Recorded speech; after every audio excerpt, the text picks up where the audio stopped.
Welcome to RTV. నేను మీ గయాజ్ని. ప్రస్తుతం మనం ఆర్డిటి కాలనీలో ఉన్నాము. ఈ కాలనీకి చెందిన పెంచలయ్య అనే అతి కిరాతకంగా గత 2 రోజుల కిందట హత్య చేయడం జరిగింది. అయితే ఎవరైతే హత్య చేశారో వాళ్ళ నేర చరిత్ర ఎలా ఉంది, ఆ లేడీ డాన్ కామాక్షి ఏంటి, ఆమె వెనకాల బ్యాక్గ్రౌండ్ ఏమిటి, ఆమె ఎలాంటి నేరాలు చేసేది తదితర విషయాలు తెలుసుకునేందుకు ఆర్డిటి కాలనీ వాసులు కొంతమంది మనతో ఉన్నారు. వాళ్ళతో కూడా మాట్లాడదాం. చెప్పండి, ఈ కామాక్షి ఏంటి? ఈ లేడీ డాను అనే కామాక్షి అసలు ఏం చేసేది, ఎక్కడి నుంచి వచ్చింది, ఎలా బెదిరించేది? సార్ వాళ్ళు ఇదివరకు బోడుగాడు తోటలో ఉన్నప్పుడు చిన్న చిన్న దొంగతనాలు సార్, ఇనుములు, ఇత్తడి, రాగి అలాగా కాగితాలు ఏరేదానికి పోయి అలాంటి చిన్న చిన్న దొంగతనాలు చేసేటప్పుడు చిన్న చిన్న దొంగతనాలు చేస్తూ అలా వాళ్ళ ఇళ్ళల్లో చిన్న చిన్న పిల్లకాయలు అన్నదమ్ములను అందరినీ పెద్ద పెద్ద దొంగతనాలకి పాల్గొనేలా చేశారు సార్. చేపించి వాళ్ళు దొంగతనాలు కాకుండా బంగారు దొంగతనాలు చేసేది, ఇల్లులు పగలగొట్టేది, దొంగతనాలు చేసేది, రోడ్ల మీద పోయే లారీలను ఆపేది. ఆ లారీలు ఆపేసి వీళ్ళు ఆడవాళ్ళలాగా వేషాలు వేసుకొని వాళ్ళని ఆపి వాళ్ళని కొట్టి ఇలా చేస్తూ ఉన్నప్పుడు ఇలా చెప్పాం, ఇలా ఉండకూడదమ్మా, మీ ఏరియాలో ఉంటా ఇలా చేస్తున్నారు, ఈ ఏరియాలో మీరు వరకే కాదు మేమంతా ఉన్నాం, మీరు చేసేది బాగాలేదంటగా అప్పుడు ఒక సమస్య అయ్యి వాళ్ళ నుంచి వెళ్ళడం, అది సార్ వెళ్ళిపోయారు. అక్కడికి వెళ్ళిపోయింది. ఇక్కడికి వచ్చి నాకు ఈ ఏరియాలో కొంతమంది పెద్దోళ్ళు ఏం చేస్తారంటే ఆమెను మళ్ళీ పెద్ద మనిషిని చేసుకున్నారు. వాళ్ళ మొగుడిని పెద్ద మనిషిని చేయగానే అప్పటికి ఎవరికి వాళ్ళు ఇప్పుడు అక్కడెక్కడో ఇల్లులు వచ్చాయి. కామాక్షి వాళ్ళ అన్నదమ్ములు జేమ్స్ మొత్తం ఎంతమంది, ఎన్ని కుటుంబాలు ఉంటాయి? వాళ్ళ ఇంట్లో జైపాని పెద్దోడు జైపా, తర్వాత కామాక్షి తర్వాత చిన్రాజా వాళ్ళ తమ్ముడు, వాడి తర్వాత పెంచిలయ్య తర్వాత జేమ్స్, దోసుకుట్టి వాళ్ళ ఆయన, దోసుకుట్టి తమ్ముడు దీపక్ వాళ్ళ బామ్మరిదిలు బుజిబుజి నెల్లూరులో కాళీ అని, అదే దీపక్ వాళ్ళ భార్య పేరు కాళీ. వాళ్ళు తమ్ముళ్ళు వచ్చి వాళ్ళు కూడా వాడి పేరు దేవా సార్. వాళ్ళందరూ ఒక ఉమ్మడి కుటుంబం అయిపోయి ఈ దొంగతనాలకి వరకే వాళ్ళు చేస్తా ఉన్నారు సార్. ఇప్పుడు ఈడకి రాగానే వాళ్ళ 10 మంది కాకుండా ఇంకా ఒక 10 మందిని ఎక్స్ట్రా చేస్తారు సార్.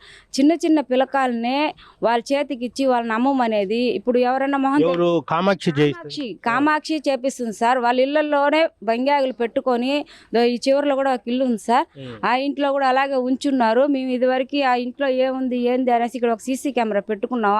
అది తెలిసినప్పటి నుంచి వాళ్ళు ఈ సందులోకి రావడం ఈ ఇంటికి రావడం వదిలేస్తారు సార్. ఈ సందులోనే అవతల ఒక ఇల్లు ఉంది సార్.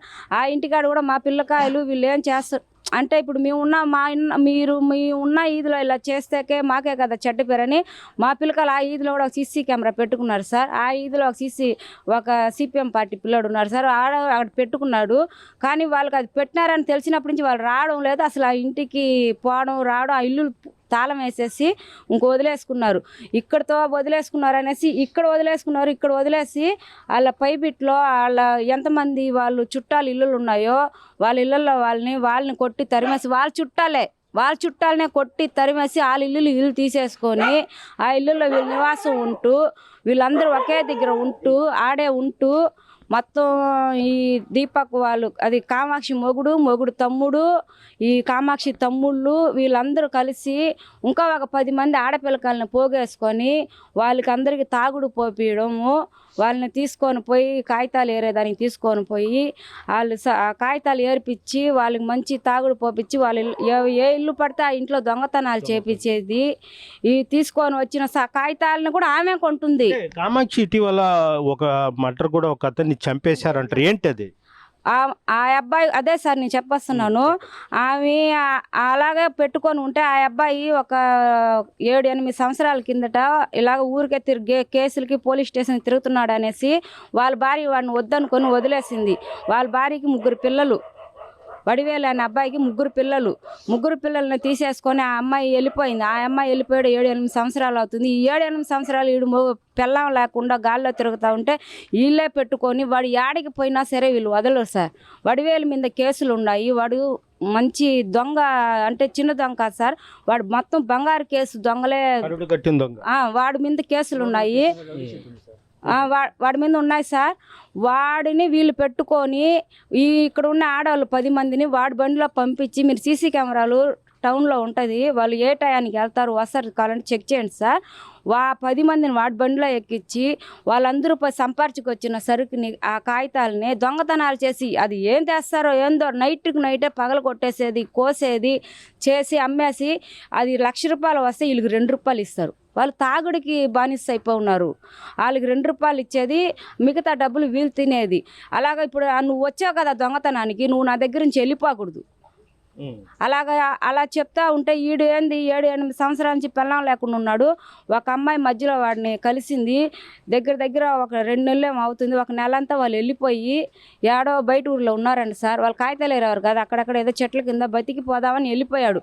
వాడు ఏ ఊరు వెళ్ళాడో ఏమో తెలియదు. వాళ్ళందరూ వాళ్ళ ఫ్యామిలీ అంతా కలిసి వాడిని ఎందుకు పట్టుకొని వచ్చి మీరు చంపాల్సిన అవసరం, వాడిని ఎత్తికి నెలంతా ఎత్తికి వాళ్ళు దీపక్ గాడు కొట్టి చంపేశాడు, తోశాడు, వాడు పడిపోయి చచ్చిపోయాడు అని చెప్పింది సార్. అక్కడికి వెళ్ళి వాళ్ళు ఉన్న కాడ ఏం చెప్పిందంటే వాడు మందు తాగి గొంతండి చచ్చిపోయాడు అని చెప్పింది సార్. ఇక్కడ ఏం చెప్పున్నారంటే ఇక్కడికి వాడు కొట్టింది చూశారు కాబట్టి వాడు కొట్టడం ఒక దెబ్బ కొట్టాడు, వాడు వెనక్కి పడిపోయి చచ్చిపోయాడు అని చెప్పారు సార్. మొత్తానికి వాడికి అడిగేదానికి మనుషులు లేదని వీళ్ళు ఫ్యామిలీ మొత్తం వాడిని కొట్టి చంపేశారు సార్. వాడు ఇప్పుడు ఆ అమ్మాయికి మొగుడు అవసరం లేదు, ఆ పిల్లలకి నెల అవుతుంది సార్, నెల అవుతుంది కార్యక్రమం. ఆ అబ్బాయి వడివేలు సార్. వాడు ఆడ కర్మాంతరం అయ్యింది గురువారం సార్, ఇక్కడ అక్ష జరిగింది శుక్రవారం సార్. అక్కడ చేసి ఆ కర్మాంతరం చేసి ఆడ వచ్చిన కిల్లర్లను పెట్టుకొని వాళ్ళకి తాగుడు పోసి వాళ్ళని తీసుకొని వచ్చి ఇలాంటి దాడులకి పాల్గొనింది సార్. మీరు మంచి న్యాయం చేయాలి సార్. పెంచులయ్య ఎలాంటి వాడు అంటే మాకు అలాంటి వాడు ఇంకో రాడు. మేము 100 సంవత్సరాలు వాడితో పుట్టాలన్నా పుట్టలేవు. అలాంటి ఒక తమ్ముడిని మాలోంచి, మా తమ్ముడు సార్ మాలోంచి దూరం చేసింది. మా చిన్నప్పుడు మా తండ్రి చనిపోయాడు, కానీ మేము దొంగతనం చేయలే. వాళ్ళలాగా పోయి ఇంకా వాళ్ళు ఏం చేస్తారంటే లంచరికం చేపిస్తారు సార్. ఆడవాళ్ళని తీసుకొని పోయి అవునా కాదా వాళ్ళతో ఉండే ఆడవాళ్ళకి తెలిసిద్ది అది. వాళ్ళు తీసుకొని పోయి అలాంటి పనులు చేస్తారు. గంజాయి అమ్ముతారు వాళ్ళు. అలాంటి పని గంజాయి అమ్ముతుంది అందరికి తెలుసు, ప్రతి పోలీస్ సార్లు అందరికి తెలుసు. కానీ అమ్ముతుందని అమ్మినా ఏం చేయట్లేదు కదా. మీరేం చేస్తున్నారు? ఒకసారా 2 సార్లు 100 సార్లు మీరు బోడగాడు తోటలోనే పట్టారు. లాక్డౌన్లో మా కళ్ళ ముందర కాలేజీలో చదువుకునే పిల్లలందరూ, నాకు చిన్న కిరాణా కొట్టు షాప్ ఉంది సార్. ఇప్పుడు ఈ గంజాయి అమ్ముతున్నారు వీళ్ళంతా నేరాలు చేస్తుంటే పోలీసు వాళ్ళకి ఎప్పుడైనా మీరు చెప్పారా? ఒకవేళ చెప్పిన పోలీసు వాళ్ళు ఏం చెప్పేవాళ్ళు సార్? మేము పోలీసు వాళ్ళకి అయితే చెప్పలేదు. పోలీసు వాళ్ళు అయితే లాక్డౌన్లో వాళ్ళని కనీసం ఒక 10 సార్లు కింద పట్టారు. పట్టినా వాళ్ళు వచ్చేస్తున్నారు కదా సార్. మీరు డైరెక్టర్గా పడితేనే వచ్చేస్తున్నారు. ఇంకో మాలాంటి వాళ్ళు వచ్చి చెప్తే ఇప్పుడు ఇలాంటిదే కదా సార్. ఇప్పుడు వాడు ధైర్యం చేసి ముందుకు వచ్చాడు. మీరు ఉండారు కదా, మీరు హెల్ప్ చేయాలి కదా. మీరు హెల్ప్ చేస్తే అలాంటి వాళ్ళు ఇంకా 100 మంది పుడతారు కదా, అప్పుడు కదా ఊరు బాగుపడుతుంది. మీరు హెల్ప్ చేయడం, మీరు చేయలేకపోవడం వల్లే కదా సార్ మాకు ఈ పరిస్థితి. ఇప్పుడు మాలాంటి వాళ్ళు ఏం చేస్తాం సార్? ఇప్పుడు మేము తిన్నామా, నిద్రపోయామా, లేసామా, మా పిల్లకాయలను చూసుకున్నామా, మా పిల్లకాయలు మేము చదివిస్తున్నాం సార్. రూపాయి నాకు మొగుడు లేదు, మా తమ్ముడే నన్ను కూడా చూసుకునేది సార్. నా మొగుడు చచ్చిపోయే సంవత్సరం అవుతుంది, చనిపోయాడు. మా తమ్ముడే మమ్మల్ని చూసుకుంటున్నాడు. మా తమ్ముడు ఇంట్లోనే మేము ఉండేది. మా పిల్లకాయలు ఇద్దరు చదువుకున్నారు సార్. పాపకి పిల్లాడికి 18 సంవత్సరాలు పాప. తమ్ముళ్ళు ఉన్నారా? ఉన్నారు సార్. పెంచలే ఉన్నాడు సార్. మా 2 పిల్లలను కూడా వాడే సాగుతున్నాడు సార్. పాపని డీకే గవర్నమెంట్ కాలేజీలో వేసాము. పిల్లాడి వారికి డబ్బులు కట్టి చదివిస్తున్నాం సార్. నేనే వద్దురా 2 కట్టలేము, 1 కట్టురా, పిల్లాడు చదివితే చాలని. రే మంచిగా చదువుకోవాలరా, మనం చదివి మనం ఏందని ఇక్కడ ఉండే పనికిరాని కొడుకులకంతా మనం చెప్పి వాళ్ళకి మంచి మార్గంలో వాళ్ళతో ప్రేమతో మాట్లాడాలా, వాళ్ళకి ప్రేమ మనం పంచాలా. వాళ్ళకి తెలీదు, వాళ్ళు ఒక్క రెక్కతో ఉన్నారు, మనం 2 రెక్కలు తెప్పించుకోవాలా. మనం చదువుకుంటే మన జ్ఞానాన్ని ఎవరు కొట్టలేరు. మనం 2 రెక్కలు వేసుకొని వాళ్ళకి అందరికి జ్ఞానం పంచాలా, వాళ్ళందరినీ మార్చాలా. పెంచలే ఆశయం సార్. పెంచలే చచ్చిపోయినా వాడు ఆశయం చచ్చిపోకూడదు, మేము నిలబెట్టాలా. దానికోసం ఏమన్నా చేస్తాం సార్. ఓకే, థ్యాంక్ యూ తల్లి. అదేవిధంగా పెంచలే చిన్న కుమారుడు ఆ రోజు స్పాట్ ఎలా జరిగింది అనేది కూడా మనం ఒకసారి ఆ బాబు చేతే చెప్పిద్దాం. అసలు ఏం జరిగింది, ఎన్ని గంటలకు స్కూల్కి వచ్చాడు నాన్న, ఎలా జరిగింది మధ్యలో? సార్ ఫస్ట్ నాన్న స్కూల్కి 4:30కి వచ్చాడు సార్. అక్కడి నుంచి నేను మా అన్న ఇక్కడ హర్ష టపాసులు ఉన్నాయి కదా సార్, అక్కడి నుంచి వచ్చాం సార్. అక్కడి నుంచి వచ్చేటప్పుడు ఆ హర్ష క్రాకర్స్ నుంచి 2 బండ్లు వచ్చి చుట్టుముట్టాయి సార్. అక్కడి నుంచి నాన్న అడిగాడు ఏంద్రా అంటే కత్తి తీసేది సార్. మేము ఎంత భయపడిపోతే దగ్గరకు వచ్చి నెట్టేశారు సార్. మా నాన్న వచ్చి రోడ్లో పడ్డాడు సార్. ఆ స్కూటీ వచ్చి గ్రాస్ నేను కూడా వెళ్ళి గ్రాసుల్లో పడితే మా అన్న లేచి నా దగ్గరికి వచ్చేది సార్. నేను అన్కాన్షియస్ అయిపోయాను సార్. లేచి చూస్తే నాన్న అక్కడ పడున్నాడు సార్. చూసేలాలు వాళ్ళు వెళ్ళిపోయి ఉన్నారు సార్. Okay, thank you. వాళ్ళు ఉన్నప్పుడు నేను చూసాను సార్ వాళ్ళని. అంటే వాళ్ళు స్కూటీ కొట్టినప్పుడు నాకు కొంచెం హైట్ ఉంది కాబట్టి స్కూటీ అట్ట ఎంక్లైండ్ అవ్వగానే నేను కింద పడిపోయాను సార్. అంటే నేను ముందే పడ్డాను. మా తమ్ముడు మా నాన్న స్కూటీలో తల్లుకుంటూ వెళ్ళారు.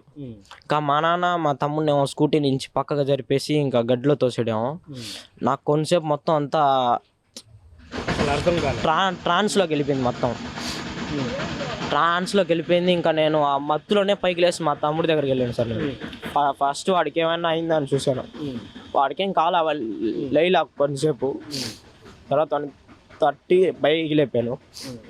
తట్టుతా ఉన్నాను వాడిని, చెట్లోకి తీసుకెళ్ళి వాడిని పైకి లేపుతా ఉన్నాను. అప్పుడే వాళ్ళు కొడతా ఉన్నారు సార్ వాళ్ళని. మా నాన్న లెఫ్ట్ హ్యాండర్ సార్. మా నాన్న మామూలుగా దానికని వాళ్ళు లెఫ్ట్ హ్యాండ్ మీద కొట్టారు ముందర. మొత్తం లెఫ్ట్ హ్యాండ్ అంతా డ్యామేజ్ అయిపోయింది. చివరిలో మా నాన్న వాళ్ళు కొడదామని రైట్ హ్యాండ్తో ఫేస్ పైన కొట్టినట్టు ఇట్లా అగారు సార్. దాంట్లో పొట్టిగా ఒక ఆమె ఉండింది. అందరూ బాయ్సే. ఒక్క ఆమె ఉండింది, లేడీ ఉంది, ఒక్క ఫీమేల్ ఉండింది. ఆమెని పట్టుకున్నట్టు ఇట్లా ఎగాడు సార్. అంటే ఇట్లా ఇక్కడ మా మంకీ క్యాప్ ఇక్కడ నుంచి ఇక్కడ దాకా ఉంది. ఇట్లా పట్టుకున్నట్టు ఇట్లా ఎగాడు సార్. ఆమె ఫేస్ కట్ కొంచెం కనపడింది. అంటే కూల్స్గా ఉన్నట్టు మొక్కు అన్ని. తర్వాత ఆమె చెప్పింది వాళ్ళకి కొట్టండ్రా అని. ఇంకా నాకు మా తమ్ముడి దగ్గరికి వెళ్ళి వాడిని లేపుకొని వచ్చేసరికి వాళ్ళు వెళ్ళిపోతున్నారు సార్ వాళ్ళ నుంచి. ఇంకా నేను ఆడ పక్కన ఉండే ఒక అన్న వచ్చారు. ఆ అన్న ఫోన్ తీసుకొని మా అమ్మ వాళ్ళకి ఫోన్ చేస్తే వాళ్ళు వచ్చారు సార్. అప్పుడు ఈ పరిస్థితి ఈ కాలనీవాసులు అదేవిధంగా పిల్లలు సైతం చెప్పడం ఏంటంటే ఈ ఏరియా వాళ్ళని ఎవరిని పలకరించినా పెంచలే చాలా మంచోడు. అయితే పెంచలే ఇక్కడ ఉన్న కొన్ని అసాంఘిక శక్తుల్ని అణచివేసే ప్రయత్నాలు అయితే చేశాడు. గంజాయి అదేవిధంగా రకరకాల క్రిమినల్ పనులు చేస్తుంటే వాళ్ళందరినీ మార్చడం కోసమే ప్రయత్నాలు చేశాడు. అయితే అతన్ని ఈ కిరాయ హంతకుల చేతుల్లో అతను బలి కావాల్సిన పరిస్థితి అయితే ఏర్పడింది. ఇది పరిస్థితి. వీడియో ప్రదీప్తో గయాజ్ RTV నెల్లూరు నుంచి.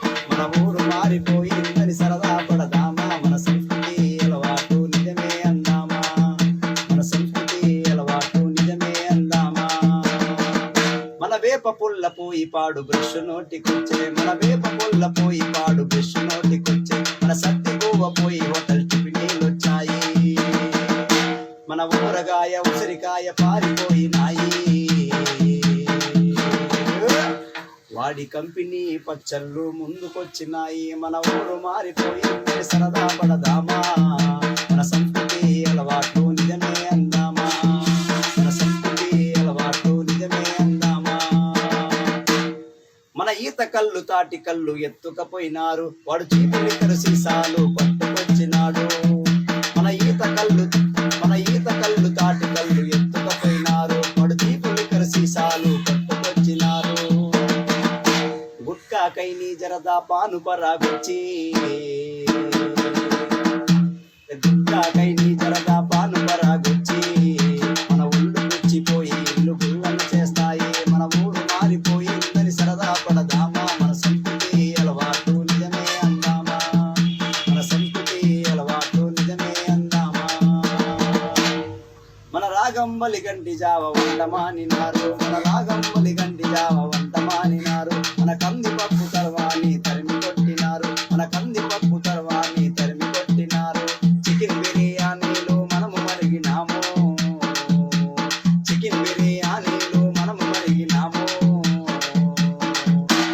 మటన్ ఫ్రై మసాలాల రుచులు మరిగినాము, మన ఊరు మారిపోయిందని సరదా పడదామా, మన సంస్కృతులు అలవాటు నిజమే అందామా, మన సంస్కృతి అలవాటు నిజమే అందామా. మన కొబ్బరి కొబ్బరికాయ నిమ్మకాయ కనుమరుగైనాయి, మన కొబ్బరికాయ నిమ్మకాయ కనుమరుగైనాయి. వడి కోకోకోల పెప్సీలు ముందుకొచ్చినాయి, మన చెంబులతో అరే మన చెంబులతో నీళ్లు ఇచ్చే రోజులు పోయినాయి. చరిత్ర సృష్టించినోడు ఇప్పుడు ఆ చరిత్రని తిరగరాయబోతున్నాడు. అబద్ధాల గోడల్ని బద్దలు కొట్టి నిజాలను రాగా మీ ముందుంచబోతున్నాడు.